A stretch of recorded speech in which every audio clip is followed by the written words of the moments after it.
Okay, next check-in item is on the co-construction of the lesson plan. How are we supporting each other to engage the group in the development of a sheltered lesson? The lesson planning is the action research for our inquiry question around structured writing and speaking opportunities for each student. What would happen in those classrooms?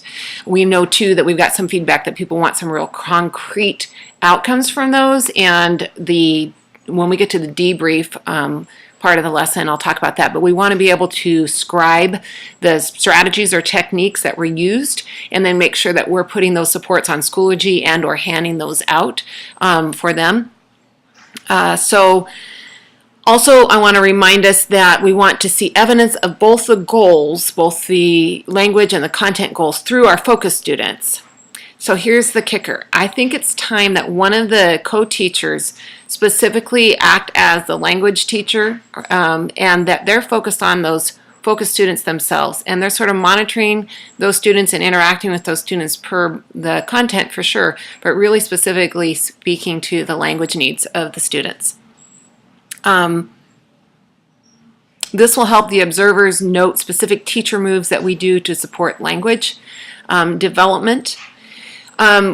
Once the backbone of the lesson or the lesson is planned, so you guys have your teachers that have been meeting to plan that, the second part of this that we need to look for is the opening for the co-construction.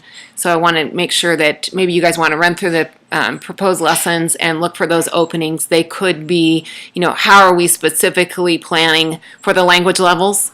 Are there specific tools that can be created? I'm going to try to model talk cubes and a note taker, certain things during the day when we're together just as supports for our time. So, but those might be things that we want to think about. Are we giving teachers some specific tools, tangible tools? Is there ample oral practice of vocabulary, of academic vocabulary? Are we guiding that practice through the lesson? The lessons we've seen so far has been so great with this. I want to make sure we're explicitly kind of pulling that out and saying these are intentional things that you guys have done, that you've modeled. So how are teachers able to sort of take those away and plan in their lesson? Are there several checks for understandings, and are there techniques or strategies that allow for that? Like a graphic organizer can be a great way to check for understanding periodically through the lesson, having students report out where they're at or give a signal of how much they have done or how much they have understood.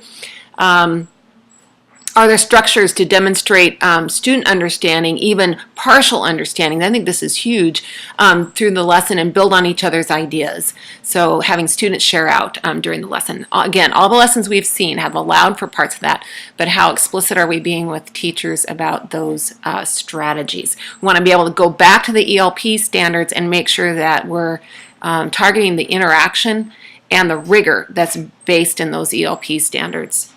So the outcome for this part of our meeting is checking in on the lesson plans themselves, maybe helping each other find those co-construction ideas, and asking ourselves how can we explicitly make those clear to teachers, either in the debrief charting, the strategies versus techniques, or on Schoology.